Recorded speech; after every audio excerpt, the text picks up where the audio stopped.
کیونکہ اس رات کی جو ہے منزلت اور عظمت وہ صرف قرآن کی وجہ سے ہے کہ اللہ تعالیٰ نے اس رات میں قرآن نازل کیا، تو اس رات سے بڑھ کر عظمت والی رات جو ہے اللہ تعالیٰ کی نظر میں نہیں ہے، اور اللہ تعالیٰ نے اسی لیے اس کی رات کی عبادت کا اجر جو ہے وہ 1000 مہینوں سے، مطلب 1000 کی صرف گنتی کے لیے نہیں ہے کہ 1000 ہے، بلکہ 1000 جیسے ہم اس میں محاورے میں بولتے ہیں کہ 1000، تو اس میں 1000 سے مراد یہ کہ بہت بے تحاشا اجر ہے اس کا۔ پھر دوسرے قدر کے معنی ہوتے ہیں کسی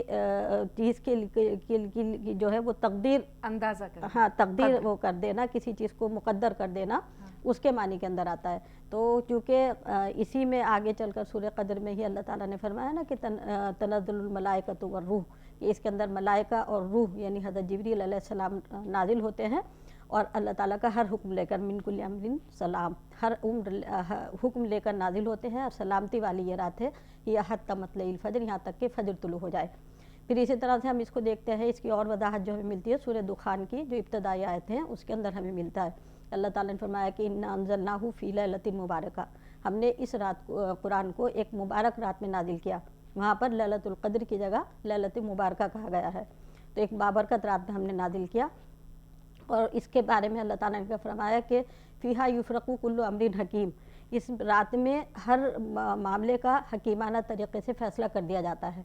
یعنی یہی رات ہے قدر والی رات کہ جس کے اندر ہر چیز کے تقدیر کے فیصلے کیے جاتے ہیں، جس میں ہر انسان کے بارے میں جو بھی اللہ تعالیٰ نے لکھا ہے، اس کا جو رزق ہے، اس کے لیے جو بھی معاملات پورے سال، اس کے معاملات ہیں، پورے سال جو معاملات اس کو پیش آنے ہیں، وہ انسان کے اس رات میں اللہ تعالیٰ نے جو لکھے ہیں ہوئے ہیں، اللہ کے پاس تو محفوظ ہے ہر چیز، لیکن وہ فرشتوں کے سپرد کر دیا جاتا ہے کہ اب پورے سال جو ہے تمہیں اس شخص کے ساتھ میں اس طرح سے کرنا ہے۔ تو دوسرے معنی اس کے ہو گئے تقدیر کا فیصلہ کرنا۔ تیسرے معنی جو علماء نے بیان کیے ہیں وہ اس کے معنی ہے تنگی کے، یعنی تنگی کے معنی میں، جیسے قرآن میں ہی اللہ تعالیٰ نے فرمایا کہ ہم نے اگر کسی کو آزماتے ہیں فقدر علیہ رزقہ، تو ہم اس کے اوپر اس کے رزق کو تنگ کر دیتے ہیں، تو تنگی کے معنی میں بھی آتا ہے۔ اب تنگی اس لحاظ سے کہ اس رات میں اتنے فرشتے آسمان پر سے نازل ہوتے ہیں کہ زمین جو ہے وہ ان کے لیے تنگ پڑ جاتی ہے، تو اس لحاظ سے اس کو ضیق والی یا تنگی والی رات بھی کہا گیا ہے، سبحان اللہ، کہ اس رات میں اللہ کی طرف سے اتنے فرشتے نازل ہوتے ہیں، تو یہ سلامتی لے کر اترتے ہیں آپ، یہ اور سب سلامتی لے کر آتے ہیں۔ یہاں جیسے ابھی شان نزول کی بات ہو رہی تھی تو ایک واقعہ یاد آ گیا، کہیں پڑھا تھا کہ صحابہ کرام رسول پاک صلی اللہ علیہ وسلم کے پاس حاضر ہوئے اور کہا کہ یا رسول اللہ، سابقہ امتوں کی جو عمریں تھیں وہ اتنی ہزار، جیسے حضرت نوح علیہ السلام کی عمر 950 سال تھی، اسی طرح کئی 100 سال ان کی عمریں ہوا کرتی تھیں، لیکن ہماری عمریں اتنی مختصر ہو گئی ہیں، ہمارے اعمال تو پھر کچھ نہیں رہیں گے۔ پھر ہم دیکھتے ہیں کہ رسول پاک صلی اللہ علیہ وسلم نے ان کے سامنے سورہ قدر جو ہے وہ تلاوت فرمائی اور کہا کہ اس میں ایک رات ایسی ہے جس کے بارے میں اللہ تعالیٰ کہتا ہے جی کہ 1000 مہینوں سے بہتر ہے۔ اب آپ یہ دیکھیے کہ 1000 مہینوں کا مطلب جیسے آپ نے کہا ضروری نہیں کہ وہ ہمارا 1000 ہو، جی جی اللہ کا تو ایک دن ہمارے ہزاروں کے لاکھوں دن کے برابر ہو سکتا ہے، تو اللہ کے معاملے ہیں، اللہ جانے۔ تو ایک تو اس کا شان نزول یہ ہوا، دوسری بات یہ ہے کہ آخری عشرے میں ہی کسی ایک رات کو جو ہم کہتے ہیں کہ لیلۃ القدر ہے، جی اس کی پہچان چھپا دی گئی ہے۔ اب اس کی پہچان رسول پاک صلی اللہ علیہ وسلم کو بتا دی گئی تھی، لیکن جیسے آپ باہر نکلے تو دو لوگ آپس میں جھگڑ رہے تھے، لڑائی کر رہے تھے، اس میں رسول پاک صلی اللہ علیہ وسلم سے یہ پہچان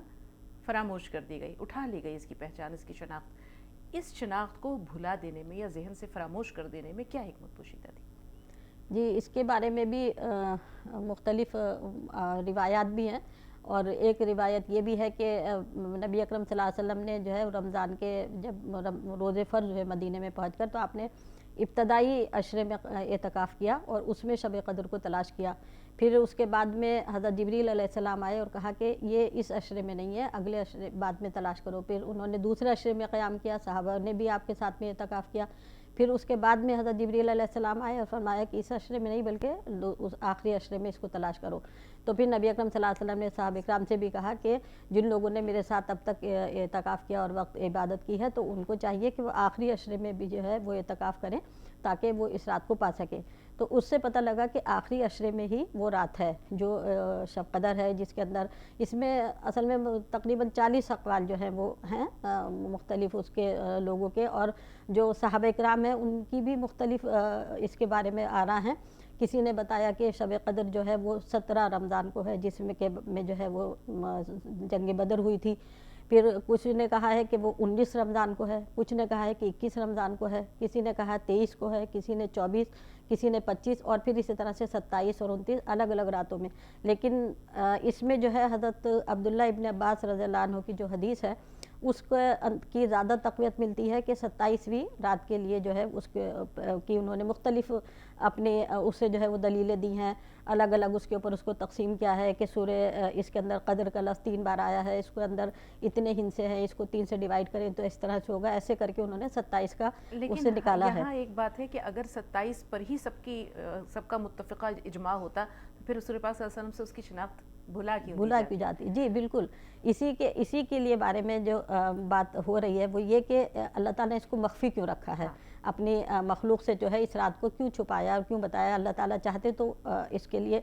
جو ہے واضح کر دیتے. اس میں ایک واقعہ جو ہے وہ امام راضی نے بیان کیا ہے، اور وہ اس کی کوئی سند ابھی صحیح سے معلوم نہیں ہے، لیکن وہ ایک حدیث کا حوالے سے وہ بیان کرتے ہیں اور فرماتے ہیں کہ ایک دن نبی اکرم صلی اللہ علیہ وسلم اور حضرت علی رضی اللہ تعالیٰ عنہ وہ مسجد میں داخل ہوئے اور وہاں پر ایک شخص جو ہے وہ سو رہے تھے لیٹے ہوئے. تو نبی اکرم صلی اللہ علیہ وسلم نے حضرت علی رضی اللہ عنہ سے کہا کہ ان کو جگا دیجئے، نماز کے لیے بیدار کر دیجئے. حضرت علی رضی اللہ عنہ نے آپ صلی اللہ علیہ وسلم کے حکم کی تعمیل کی اور ان کو جو ہے وہ جگا دیا. پھر اس کے بعد لیکن حضرت علی رضی اللہ عنہ نے کہا، نبی اکرم صلی اللہ علیہ وسلم سے پوچھا کہ اللہ کے رسول آپ تو نیکیوں میں جو ہے خود سبقت لے جانے والے ہیں، سباق الخیر کا لفظ اس میں استعمال کیا کہ آپ تو نیکیوں میں خود سبقت لے جانے والے ہیں، اگر آپ اس کو جگاتے ان کو تو آپ نیکی حاصل کرتے، لیکن آپ نے مجھ سے کیوں کہا؟ تو اس کو نبی اکرم صلی اللہ علیہ وسلم نے فرمایا کہ اس نقطے کو بھی تم سمجھ لو کہ اگر میں اس کو جگاتا اور اس کے جگانے کے بعد اگر یہ اس میں تساہلی برتتا اور میری بات کا کسی وجہ سے انکار کر دیتا تو یہ کفر کے درجے پر پہنچ جاتا. لیکن اگر تم نے اس کو جگایا اور اس کے تمہارے جگانے میں اس نے کسی طرح کی تساہلی کی یا کچھ اس طرح کی بات کہی تو اس کا وہ جو ہے عذاب یا اس کی وہ پکڑ نہیں ہوگی کہ ایک رسول کو منع کرنے میں اور ایک آدمی کے منع کرنے میں جو عام شخص میں یہ فرق ہے. اسی طرح سے اللہ تعالیٰ نے بھی اس رات کو جو مخفی رکھا ہے اس کی ایک حکمت یہ بھی سمجھ میں آتی ہے کہ اگر اللہ تعالیٰ اس رات کو متعین کر دیتے اور اس رات کی لوگ قدر و قیمت نہیں سمجھتے، اس رات کو ایسے ہی گوا دیتے جیسے اور راتوں کو گوا دیتے ہیں، تو پھر ان کی پکڑ بڑی سخت ہوتی. تو اس میں بھی اللہ تعالیٰ کی شفقت ہے اپنے بندوں کے اوپر کہ اس نے اس رات کو مخفی رکھا ہے. بالکل. اور یہ دیکھتے ہیں جیسے ہمارے یہاں عام طور پر یہ خیال ہوتا ہے لوگوں کا کہ یا تو 21ویں شب میں ہوتی ہے، 23ویں میں ہوتی ہے، 25ویں میں، 27ویں میں یا 29ویں میں. تو چونکہ یہ لیلۃ القدر پوری کائنات کے لیے ایک ہی رات ہے. جی جی. اور ہم دیکھتے ہیں کرۂ ارض پر مختلف ممالک میں اگر ہمارے ہاں 21 ہے تو کہیں 22 ہے. جی جی. تو اس لیے آخری عشرے میں تلاش کرنے کا حکم اسی لیے ہے کہ اگر یہ ایک رات پوری کائنات کے لیے ہے تو پھر یہ کہیں 22ویں میں بھی ہو سکتی ہے، کہیں 21ویں میں بھی ہو سکتی ہے. اب اس کو آخری عشرے میں تلاش کرنے کا حکم اسی لیے ہے کہ آخری عشرے میں ساری دنیا جو ہے وہ اس کو پالے گی. کسی رات کو مخصوص کرنے سے یہ ہوتا ہے کہ ہمارے حصے میں آئی، ان کے حصے میں نہیں آئی. تو آخری عشرے میں جب ہم تلاش کرتے ہیں تو پھر یہ سب کے حصے میں آ جاتی ہے. بالکل. اور اس میں ایک دوسری بات یہ ہے کہ اس میں یوم کا لفظ بھی استعمال کیا ہے اللہ تعالیٰ نے کچھ جگہ پر. تو یوم جو ہے وہ دن اور رات دونوں پر محیط ہوتا ہے، 24 گھنٹے کے اوپر جو ہے وہ دن یوم کا لفظ آتا ہے. تو اس میں جو ہے جہاں اگر کہیں پہ رات ہے وہ تو دوسرا دن جو ہوگا وہاں پر وہ بھی اسی کے اندر شامل ہو جائے گا. تو اس لیے جو ہے اس کو اگر ہم دیکھا جائے تو اس طرح سے بھی مان سکتے ہیں کہ آخری عشرے میں کہیں دن ہے کہیں رات ہے، وہی 24 گھنٹے کا اگر وقفہ مانا جائے تو وہ شب قدر کے اندر ہی شامل ہوگا. بالکل. کیونکہ اگر ہم دن کو لیں رات کا اپوزٹ تو وہ نہار ہے. جی. لیل اور نہار ہے، لیکن یوم کا لفظ جو ہے وہ اس میں سب آ جاتا ہے، رات بھی آ جاتی ہے اور دن بھی آ جاتا ہے. بالکل. اب ہم آتے ہیں عبادات کی طرف اور ہم نے شب قدر کی اہمیت بھی آپ سے جانی. اب آتے ہیں ہم کہ اس میں آخری عشرے میں اعتکاف ایک بہت بڑی عبادت ہے. اس کو اعتکاف کیوں کہتے ہیں؟ اور اگر جیسے اب مرد حضرات تو ظاہر سی بات ہے آخری عشرے میں ہم دیکھتے ہیں کہ ان کا زیادہ تر جو ہے وقت وہ عبادات میں گزرتا ہے. بہت سے لوگ چھٹیاں لے لیتے ہیں اور وہ معتکف ہو جاتے ہیں مساجد میں. خواتین کے ساتھ بہت سارے مسئلے ہیں. بالکل. چھوٹے چھوٹے بچے بھی ہیں، اسکول بھی بھیجنا ہے، بہت سارے کام ہیں، کوئی گھر میں بزرگ ہے بیمار ہے اس کی خبر گیری بھی کرنی ہے. تو ایسے میں خواتین اعتکاف کیسے کریں؟ جی بہت عمدہ سوال ہے آپ کا، اور اس میں یہ کہ آخری عشرے کے اندر چونکہ ہم لیلۃ القدر کی بات کر رہے ہیں، تو لیلۃ القدر کی جو فضیلت ہے وہ اعتکاف کے اندر بھی آ جاتی ہے. جو لوگ اعتکاف کریں گے تو ان کو وہ سارا عشرہ جو ہے اس میں اندر عبادت میں مل جاتا ہے. اعتکاف کے ویسے اگر ہم دیکھیں تو لفظی معنی لغوی معنی ہوتے ہیں، کسی جگہ رکے رہنے کے، پڑے رہنے کے معنی میں آتا ہے. اور شریعت کی اصطلاح میں اعتکاف اس کو عبادت کو کہتے ہیں کہ جس میں انسان دنیاوی مشاغل سے الگ ہو کر کسی ایک ایسی مسجد میں عبادت کے لیے بیٹھ جائے جس میں جو ہے جماعت سے نماز ہوتی ہے. یعنی ہر مسجد میں اعتکاف نہیں کیا جا سکتا، بلکہ ان مساجد میں اعتکاف ہوگا جن میں جمعے کی نماز خاص طور سے 5 نمازوں کے علاوہ جمعے کی نماز بھی جو ہے ان مسجدوں کے اندر ہوتی ہو، ان میں اعتکاف کیا جا سکتا ہے. تو اعتکاف کے معنی تو یہ ہوئے گئے کہ ایک طرف انسان بیٹھے. پھر اس کا جو طریقہ ہے وہ یہی ہے کہ 20ویں روزے کو جو ہوگا عصر کے بعد جو ہے مسجد میں پہنچ جانا چاہیے، اور جیسی ہی سورج غروب ہوگا اور 21واں روزہ شروع ہوگا تب سے جو ہے وہ اعتکاف کا ٹائم شروع ہو جاتا ہے. پھر جب عید کا چاند دکھائی دے گا اس وقت جو ہے وہ اعتکاف ختم ہو جاتا ہے. اس میں 29 بھی 9 دن بھی ہو سکتے ہیں اور 10 دن بھی ہو سکتے ہیں اعتکاف کے لیے. تو اس میں جو ہے مردوں کے لیے تو یہی ہے کہ مسجد کے اندر اعتکاف کریں. خواتین کے لیے یہ بہتر ہے کہ وہ اپنے گھروں کے اندر اعتکاف کریں. حالانکہ اس میں بھی تھوڑا سا اختلافی مسئلہ ہے. کچھ جو ہے وہ حدیث سے اس سے جو دلیل لیتے ہیں وہ یہ کہ خواتین کا اعتکاف جو ہے وہ بھی مسجد میں ہی ہونا چاہیے، کیونکہ اس وقت امہات المومنین جو تھی ان کے لیے مسجد کے اندر خیمے لگائے جاتے تھے جب وہ اعتکاف کرتی تھیں نبی اکرم صلی اللہ علیہ وسلم کے زمانے میں. لیکن بعد میں جو ہے خواتین نے اپنے اس کے اندر مسجدوں میں ہی اعتکاف کیا، اس لیے وہ لوگ کہتے ہیں کہ مسجد میں ہی خواتین کو بھی اعتکاف کرنا چاہیے. لیکن چونکہ ہمارے ہاں اس طرح کا نہ انتظام ہے نہ مسجدوں میں وہ سہولتیں میسر ہیں کہ جہاں پر خواتین اعتکاف کر سکیں، تو جس طرح سے اور خواتین گھر میں نماز پڑھتی ہیں مسجد میں نماز نہیں پڑھتی، تو اسی طرح سے خواتین اعتکاف بھی جو ہے وہ گھر کے اندر ہی کریں گی. اور ان کے لیے پھر یہی ہے کہ وہ گھر کا ایک کونا یا کوئی ایک ایسا حصہ مقرر کر لیں جہاں پر عام لوگوں کا گزر نہ ہو، اور وہاں پر جو ہے ضروری نہیں کہ پردہ باندھا جائے یا اس کو کیا جائے، لیکن صرف اس وجہ سے کہ لوگوں کی سے جو ہے وہ ہمارا تھوڑا جو ہے وہ اٹریکشن نہ ہو، لوگوں کے ساتھ میں ہماری جو ہے بات چیت نہ ہو، ہماری توجہ جو ہے ان کی طرف نہ جائے، تو اس کے لیے کوئی پارٹیشن کچھ اس طرح کی چیز اگر ڈال لی جائے تو زیادہ بہتر ہے. تو اس کے بعد میں اپنا وہ کونا یا کوئی جگہ متعین کر وہاں پر عبادت کرنا خواتین کے لیے جو ہے وہ ضروری ہے. اور پھر اس کے لیے اعتکاف کے لیے جو ہے وہ نیت شرط ہے کہ نیت ہونی چاہیے کہ ہم اعتکاف کی نیت کر رہے ہیں، ورنہ ایسے ہی خالی بیٹھ جانا کسی اس کے لیے تو اس میں چاہے آپ 10 دن بھی گزار دیں گے اور آپ کی نیت نہیں تھی تو اعتکاف میں شامل نہیں ہوگا. یہ تو ان کے لیے ہے جو پورے 10 دنوں کا اعتکاف کرتی ہیں. اب اگر کوئی خاتون چاہتی کہ وہ ایک شارٹ پیریڈ کے لیے مختصر وقت کے لیے اعتکاف کرے تو اس کی صورت کیا ہے اور اس کی فضیلت کیا ہے؟ جی اس کی اعتکاف کی بھی دیکھا جائے تو 3 قسمیں ہیں. ایک ہو گیا اعتکاف واجب. تو اعتکاف واجب تو وہ اعتکاف ہے جس کے اندر اگر کسی نے نظر مانی ہے، مطلب جس طرح سے کسی اچھے کام کے کرنے کے لیے نظر مانتے ہیں کہ ہمارا یہ کام ہو گیا تو ہم روزہ رکھیں گے، یہ کام ہوا تو ہم نفل پڑھیں گے، کسی نے نظر مانی کہ میرا یہ کام ہو گیا تو میں اعتکاف کروں گی، تو وہ واجب اعتکاف کے درجے میں آ جاتا ہے کہ اس کو کرنا لازمی ہے، واجب ہے، ضروری ہے. اور رمضان کے اندر اور اعتکاف رمضان میں ہی ہوتا ہے. رمضان کے اندر روزے کی حالت میں اعتکاف کے لیے جو ہے وہ روزہ ہونا اور رمضان ہونا یہ دونوں چیزیں شرط ہیں. عاقل ہونا، بالغ ہونا، ناپاکی سے پاک ہونا، یہ ساری چیزیں جو ہے وہ روزے کی اس کے اعتکاف کی شرائط میں داخل ہیں. تو دوسری شکل جو قسم ہے اعتکاف کی وہ ہے اعتکاف سنت مؤکدہ کفایہ جس کو بولتے ہیں. وہ یہ کہ مطلب جو نبی اکرم صلی اللہ علیہ وسلم نے کیا کہ آپ نے اپنی زندگی میں کبھی اعتکاف نہیں چھوڑا ہے، اور اسی لیے پھر آپ کے بعد میں امہات المومنین نے بھی اعتکاف کیا اور صحابہ کرام بھی کیا کرتے تھے. تو اس کے لیے فقہا نے یہ کہا ہے کہ اگر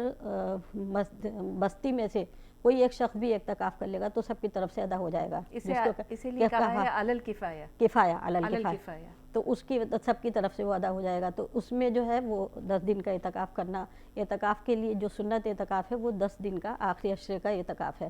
پھر ہے ایک اعتکاف مستحب جس کا آپ نے سوال کیا کہ وہ خواتین کے جو 10 دن کا نہیں کر سکتی، تو ان کے لیے یہ ہے کہ وہ اپنا 3 دن کے لیے 5 دن کے لیے جتنا بھی اگر مطلب وہی ہے کہ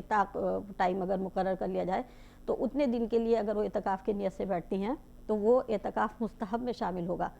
تو اس کے لیے مطلب آپ کسی ایک پیریڈ کے لیے بھی بیٹھ سکتی ہیں، لیکن کچھ خواتین ایسی ہوتی ہیں، کچھ مرد بھی ایسے ہوتے ہیں کہ ان کو ڈیوٹی سے ٹائم نہیں مل پاتا اور وہ پورا ٹائم جو ہے وہ اعتکاف کے لیے نہیں بیٹھ سکتے، تو ان کے لیے بھی ایک طریقہ جو فقہا نے بتایا ہے وہ یہ کہ آپ مسجد میں جا رہے ہیں، مرد حضرات ہیں مسجد میں جا رہے ہیں، مثال کے طور پر عصر کی نماز کے لیے گئے ہیں یا ظہر کی نماز کے لیے گئے ہیں، اور انہوں نے جو ہے وہ نیت کر لی کہ اب میں جو مسجد میں جا رہا ہوں تو اب میں اعتکاف کی نیت سے داخل ہو رہا ہوں، اور اس کے بعد وہ دوسری نماز تک مسجد میں رکے رہیں اور وہاں پر جو ہے اپنی عبادت کے اندر مشغول رہیں، تو یہ بھی اعتکاف مستحب ہے۔ کم سے کم دورانیہ کتنا ہو سکتا ہے، ڈیوریشن جیسے ابھی آپ نے بتایا کہ اس میں کوئی ٹائم لمٹ نہیں ہے، مستحب کے لیے تو ایک نماز کے اندر بھی ہو سکتا ہے کہ جا نماز پہ ہم جاتے ہیں اور اس وقت ہم اعتکاف کی نیت کر لیں، تو ہم نے جو نماز پڑھی، نماز کے بعد بیٹھ کر ذکر اذکار کرا اور اس وقت ہم نے اعتکاف کی نیت کی ہے، تو بس جو اعتکاف کی شرائط ہیں کہ اس میں فضول باتیں نہ کی جائے، ادھر ادھر وہ نہ دیا جائے، اس توجہ کے ساتھ میں اگر آپ بیٹھ رہے ہیں جا نماز کے اوپر بھی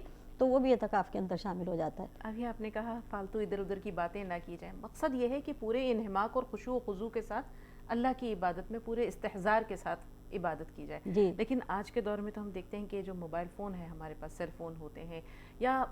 ایک خاتون گھر میں بالکل اکیلی ہے جی اور بچے کوئی چھوٹا ہے اور کوئی دیکھنے والا سنبھالنے والا نہیں ہے، تو ایسی صورت میں اگر وہ وقتی طور پر، جیسے آپ نے کہا کہ تھوڑے شارٹ پیریڈ کے لیے اعتکاف کرنا چاہے اور وہ بچہ بھی اس کے ساتھ ہے، تو کیا یہ اعتکاف نہیں ہوگا؟ نہیں، اس کے لیے تو آپ دیکھیے نماز عذر تک کی ہے نا حالت یہاں۔ نہیں، اس میں نماز کا ہمیں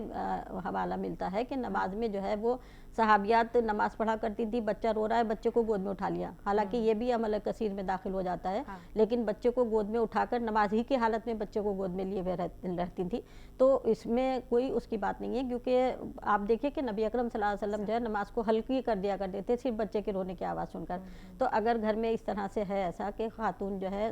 ظاہر ہے کہ ہر عورت کی خواہش ہے اور ہر ایک کی خواہش ہوتی ہے کہ اس موقع میں کے مبارک موقع میں رمضان کے کہ ہم زیادہ سے زیادہ جو ہے وہ نیکیاں کما سکیں، اور خاص طور سے اعتکاف کی جو فضیلت ہے وہ ہمیں بھی حاصل ہو جائے، تو اس کے لیے ظاہر ہے اگر وہ انہوں نے چھوٹے ٹائم کے لیے بھی ارادہ کیا اور اس میں کوئی ایسا پیش آ جاتا ہے مسئلہ، بچوں کی خاص طور سے مصروفیت ہے، تو اس میں انشاءاللہ اللہ سے امید ہے کہ اللہ تعالیٰ جو ہے وہ اجر ثواب اس کے دیں گے، کیونکہ یہ مستحب اعتکاف ہے، تو اس میں کوئی اعتکاف ٹوٹنے کا مسئلہ نہیں ہے۔ اعتکاف سنت جو اعتکاف ہے اس کے لیے ہوتا ہے کہ اگر ہم نے اس کی نیت کر لی ہے اور وہ کسی وجہ سے اعتکاف ٹوٹ گیا تو پھر اس کی قضا بھی کرنی پڑے گی۔ اعتکاف ٹوٹتا کس طرح ہے؟ اچھا ایک چھوٹی سی بات اور ہے کہ وہ خواتین جو پورے 10 دن کا اعتکاف کرتی ہیں، بزرگ خواتین یا کوئی بھی، اور ان کے پاس موبائل فون ہے اور وہ اس کو استعمال کر رہی ہیں، تو کیا اعتکاف کی روح مجروح ہوتی ہے؟ نہیں دیکھیے، اعتکاف کے اندر جو ہے وہ جو چیزیں کچھ مکروہ ہیں اور کچھ جو ہے وہ ایسی ہیں جو سنت ہیں، مستحب ہیں، یہ ان کو کرنا چاہیے، بہتر ان کو مانا گیا ہے۔ مکروہ چیزوں میں وہی بات ہے کہ فضولیات میں وقت ضائع کرنا، اس کے اندر چاہے فضول بات ہو، کوئی آپ کے پاس آ گیا ہے اعتکاف کی حالت میں، آپ تو نہیں ہٹے اپنی جگہ سے لیکن کوئی آپ کے پاس آیا، وہ آئے ہیں کچھ ویسی مسئلہ پوچھنے کے لیے، کوئی کرنے کے لیے، پھر وہ ادھر ادھر کی باتوں میں لگ گئے، تو فضول باتوں میں لگنا، کسی طرح سے اسی طرح سے جو ہے وقت گزارنا، یہ بھی مکروہ ہوتا ہے اس میں اعتکاف۔ پھر یہ جیسے موبائل کی آپ بات کر رہی ہیں تو موبائل کے اندر بھی اگر ہم ایسی فضول چیزوں میں یا اس میں اب گزار رہے ہیں تو وہ بھی اعتکاف میں مکروہ ہوتا ہے۔ پھر اسی طرح سے اگر کوئی سو کر جو ہے اعتکاف کا ٹائم گزار رہا ہے کہ بس زیادہ سے زیادہ وقت جو ہے کونے میں بیٹھ گئے اور ہم سو کر بغیر کسی عبادت کے بس صرف نماز پڑھ لی اور قرآن کچھ وقت میں پڑھ لیا اور باقی ٹائم ہم نے سو کر گزارا، یہ بھی مکروہات کے اندر ہوتا ہے۔ تو اس میں ایسی چیزیں کر لینا کہ جس سے مطلب جو غیر ضروری چیزیں ہیں یہ مکروہ کے درجے میں آتی ہیں۔ اعتکاف ٹوٹنے کے لیے جو ہے وہ تو صرف ناپاکی ہے کہ اگر کسی وجہ سے ناپاکی ہو گئی، خاص طور سے خواتین کے لیے کہ اگر ان کو کوئی پیریڈس وغیرہ شروع ہو گئے اعتکاف کے دوران، پھر ان کا اعتکاف ٹوٹ جائے گا۔ تو لیکن مردوں کے لیے اگر جنابت ہو جاتی ہے، ان کو ناپاکی ہوتی ہے، تو ان کے لیے یہ ہے کہ وہ غسل کر کے آ جائے اور اس کے بعد جو ہے وہ اعتکاف ان کا جاری رہے گا۔ اس میں صرف کوئی ایسی بیماری آتی ہے یا کوئی ایسا ہے کہ مسجد سے باہر انہوں نے زیادہ وقت گزارا جس کے لیے ان کو الاؤ نہیں تھا، تو اس سے اعتکاف جو ہے وہ ٹوٹ جائے گا۔ تو جیسے بھی آپ نے غسل کا کہا، بہت سے جو ہے وہ فقہا یا علماء جو ہیں وہ زیادہ غسل وغیرہ بھی جو ہے، تاکہ مقصود یہ ہے کہ انسان جس طرح ہے اور جس حال میں ہے رب کی عبادت میں لگا رہے، لیکن ظاہر سی بات ہے کہ صفائی یا پاکیزگی، طہارت نصف ایمان ہے، تو غسل کی کتنی اجازت ملتی ہے؟ کپڑے تبدیل کرنا، کیونکہ خذوا زینتکم عند کل مسجد، تو جب یہ ہمیں ملتی ہے بات، تو یہ آیت ہے قرآن پاک کی، اللہ تعالیٰ ہم سے یہ کہہ رہا ہے کہ اللہ خود جمیل ہے اور جمال کو پسند کرتا ہے، پاکیزگی کو پسند کرتا ہے، تو ایسی صورت میں روزانہ اگر ہمارے آج تو اٹیچڈ باتھ رومز ہوتے ہیں، اگر کسی خاتون نے اپنے ہی کمرے میں اعتکاف کیا ہے اور اس کے ساتھ اٹیچڈ باتھ روم ہے، وہ لباس تبدیل کر سکتی ہے، وہ غسل کر سکتی ہے، تو کیا اس کی اجازت ملتی ہے؟ نہیں، اس کے لیے ایک تو دو طرح کے غسل کا مسئلہ ہے، مطلب بلکہ تین طرح سے اگر آپ دیکھا جائے. ایک تو غسل فرض ہو گیا، وہ تو لازمی ہے جو ہاں وہ کرنا تو ہے. جی دوسرا غسل ہے کہ جو روزے کے اندر سکون حاصل کرنے کے لیے کر رہے ہیں. مثلا گرمی ہے اور گرمی کے موسم میں اگر کسی نے اعتکاف کیا اور اس کو گرمی محسوس ہو رہی ہے اور وہ کہے میں جا کر تھوڑی سی دیر نہا لوں، ٹھنڈا ہو جاؤں، تو اس کے لیے جو ہے وہ خاص طور سے ہدایت کی گئی ہے کہ بار بار اس طرح سے کرنا. یہ تو ناقابل برداشت ہو رہا ہے کہ اتنی شدت کی گرمی ہے کہ اس سے اس کے روزے کے فوت ہونے کا یا اس کو جو ہے اپنی طبیعت بگڑنے کا خطرہ ہے، تو پھر ان کے لیے الاؤ ہے کہ وہ جا کر جو ہے نہا سکتے ہیں. لیکن صرف اس وجہ سے کہ ہمارے اندر نظافت رہے، طہارت رہے، تو اس کے لیے ضروری نہیں ہے کہ آپ روز روز نہائیں. اس کے اندر بیچ میں اگر تھوڑی بہت دیر کے لیے کہ آپ وضو کے لیے گئے ہیں، آپ نے جسم پر پانی ڈالا، تو وہ زیادہ طریقہ جو ہے وہ بہتر ہے کہ اس کو اس طرح سے کر کے کیا جا سکتا ہے. کپڑے چینج کر رہے ہیں، اس ٹائم تھوڑا سا پانی ڈال لیا اور آ گئے واپس، تو اس کے لیے اجازت ہے. اس سے کوئی جو ہے اعتکاف میں فرق نہیں پڑے گا. جی. تو ہمارا وقت پروگرام کو تقریباً ختم ہوا چاہتا ہے. چلتے چلتے بس یہی ایک آخری سوال کہ وہ لوگ جو اللہ تعالیٰ کو منانا چاہتے ہیں، نجات حاصل کرنا چاہتے ہیں، جہنم سے چھٹکارا چاہتے ہیں، تو کیا اذکار، چھوٹے چھوٹے اذکار، اعمال تو بہت ہیں جی لیکن کوئی دعا، کوئی مخصوص دعا؟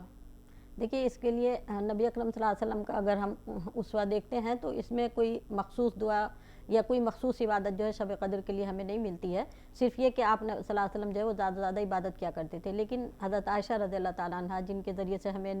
چوتھائی دین پہنچا ہے تقریباً، تو انہوں نے نبی اکرم صلی اللہ علیہ وسلم سے سوال کیا کہ اللہ کے رسول، اگر میں شب قدر پالوں تو میں کیا دعا مانگوں؟ کیونکہ اس رات میں تو دعائے کی قبولیت کا پورا جو ہے امید ہے کہ کی جائے گی. تو نبی اکرم صلی اللہ علیہ وسلم نے ارشاد فرمایا کہ تم اس رات میں اگر تم شب قدر کو پاؤ تو تم دعا مانگو کہ اللہم انک عفو تحب العفو فاعف عنی. اللہم انک عفو کریم، کسی روایت میں آتا ہے تحب العفو فاعف عنی. اللہ تو عفو کو معافی کرنے والا ہے، معافی کو پسند کرتا ہے، تو مجھے بھی معاف فرما دے. بس یہ دعا جو ہے جو نبی اکرم صلی اللہ علیہ وسلم سے ثابت ہے. ورنہ اس کے علاوہ اس رات میں نفل جتنے بھی آپ پڑھ سکتی ہیں وہ پڑھیے، قرآن کی تلاوت کریے، زیادہ سے زیادہ جو ہے وہ اللہ سے دعائیں مانگیے، اپنے لیے، اپنے خاندان، اپنے ملک کے لیے، ہر اس کے لیے، امت مسلمہ کے لیے. تو یہ ساری رات اس رات میں کرنا ہے انشاءاللہ تعالیٰ. اللہ تعالیٰ ہم سب سے ان دعاؤں کو قبول کرے. میرا نام لے کر، ہم لوگوں کا نام لے کر بھی خاص طور سے آپ لوگ دعا کریے گا کہ اللہ تعالیٰ ہم سب کے روزوں کو بھی قبول فرمائے اور ہمارے لیے نجات کو، مغفرت کا ذریعہ بنائے. بالکل. تو واقعی اللہ تعالیٰ ہم سب کے نیک کاموں کو قبول کرے، مزید نیکیاں کرنے کی توفیق دے اور ہمارے لیے اسے آخرت میں زیادہ آخرت بنائے، توشہ آخرت بنائے، آخرت کی نجات کا وسیلہ بنائے. اور جیسے سبیہ صاحبہ نے کہا کہ آپ سب جب دعا کریں تو ہمارے لیے بھی اللہ تعالیٰ سے مغفرت کی دعا کریں، ہمارے لیے نجات کی دعا کریں، اور جو ہمارا خاتمہ ایمان پر ہو. سب سے بڑی دعا یہ ہے کہ خاتمہ بالخیر ہو اور ایمان پر ہو. تو بہت بہت شکریہ تشریف آوری کے لیے اور ناظرین کی رہنمائی کے لیے. جزاک اللہ. تو اگلے ایپیسوڈ تک کے لیے اجازت لیتے ہیں ناظرین. اپنا بہت خیال رکھیے گا. اللہ کی امان میں دیتے ہوئے السلام علیکم ورحمۃ اللہ وبرکاتہ.